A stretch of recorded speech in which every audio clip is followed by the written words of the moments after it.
My name is Matthew Fisher. I run the Bible Protector website. It's all about the perfection and purity of the King James Bible. We're deflecting Norris's accusations. Norris and his friends, his compatriots or comrades, seem to operate by the maxim that the King James Bible is wrong at all costs, and they appear to take every opportunity to say something negative against its perfection. Now, one of the arguments that are used by these kinds of people is they say, well, you King James Bible only people, you accuse modern versions of casting doubt on passages by means of notes. And of course, the modern versionist does not believe that certain verses are in the scripture, and therefore the notes are indicating that they don't believe that those verses are part of scripture, because they'll say in the note, the earliest, most reliable manuscripts did not contain these words or something like that. And that's because they don't believe that those words are scripture. In the King James Bible, the modern versionist says, look at Luke 17 verse 36. The note there says, this 36th verse is wanting in most of the Greek copies. Oh, there you have it. The King James Bible also has a note casting doubt. No, it doesn't. This note does the exact opposite to what the modern version notes do.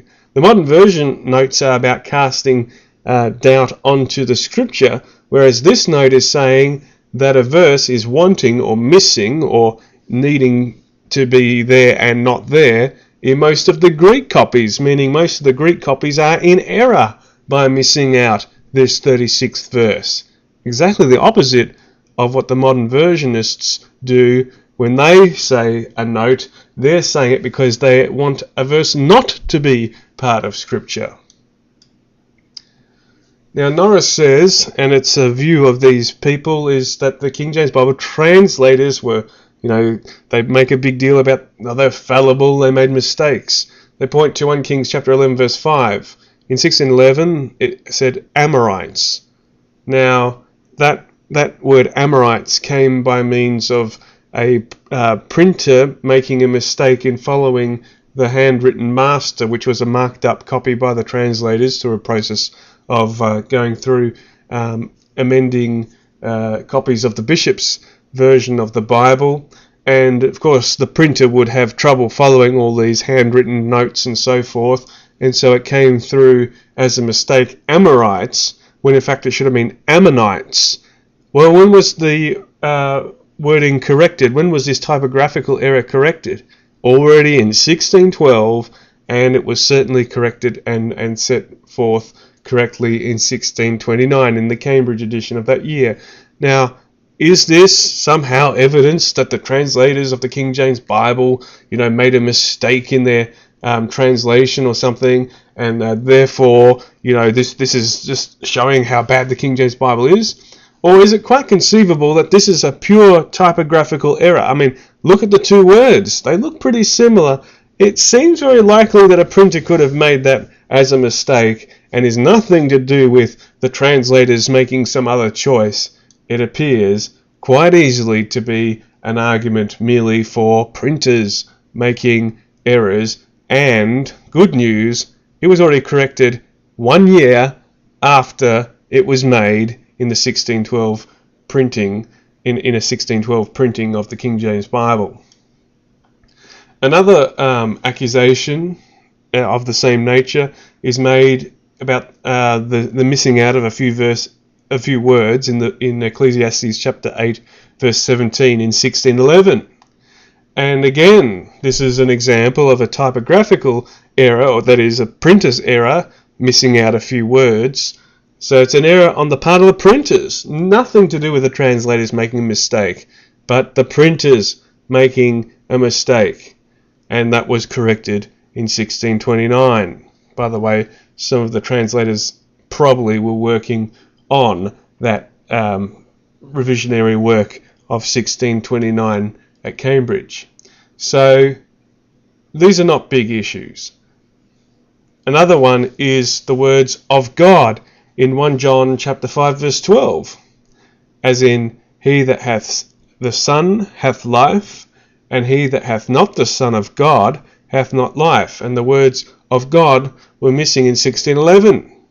Now this can be shown again to be, and quite easily be, an argument to be used to say it was just a typographical error. It wasn't a translator's choice not to have the words of God there. It was just a printer's error, a typographical error, and that was corrected in 1629. So this idea that somehow there's got to be an attack on the translators as if, they did such a bad job, when in fact it's known that the printers did quite a shoddy job in those early years. It's quite easily then to show that the accusation that somehow the translator's work is suspect just is a groundless and baseless accusation to make, and really the responsibility rests on, and the case can be made for in favour of, that the printers were not always as scrupulous as they should have been, not always entirely accurate, and therefore that's where the problem was. But it was being rectified. It was being rectified in the early years, 1612, 1613, 1616, 1617, and of course in the 1629 more concerted revision work done at Cambridge. One of the other claims that Norris makes, a very big area, is this area of trying to say that the King James Bible has bad grammar. And what he does is he takes often out of context and very small portion of words, and then tries to imply as if, that's the incorrect grammar. Of course, it's he's implying his modern standards onto the biblical English. For example, Exodus chapter 9 verse 31, flax and the barley was smitten. He thinks the word was should be replaced with the word were, because that's what was in the Geneva version, that's what was in the Bishop's version, that's what's in various modern versions. Well, when you read the whole verse, it says, and the flax and the barley was smitten. Actually, if you look at that in context, that is, the fiery hail came on Egypt, and the fiery hail did affect the flax and the barley because they were grown up. So, and the flax and the barley was smitten, for the barley was in the ear and the flax was bold, means that the grown up or ripening plants, i.e. the maturity of the flax and the barley was smitten, or the Egyptian harvest was smitten, makes sense then in that context of the way that you would read or understand that. And of course, if you study this out, it's going to be manifest that there's reasons for it. So Norris is ignoring the conventions of the use of language and of the way that concepts are presented, and there'll be reasons why that certain words are used, such as was instead of it has to be were for this reason, when in fact it's was for another reason.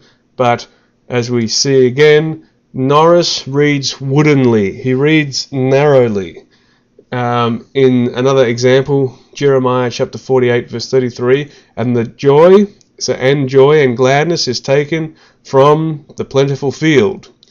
And he does not take it, but that joy and gladness should be two things, and therefore have the word are. Whereas, if we were to think about it, joy and gladness is a metaphor for the mass noun of fruit or produce, that is the harvest. So joy and gladness is taken from the plentiful field.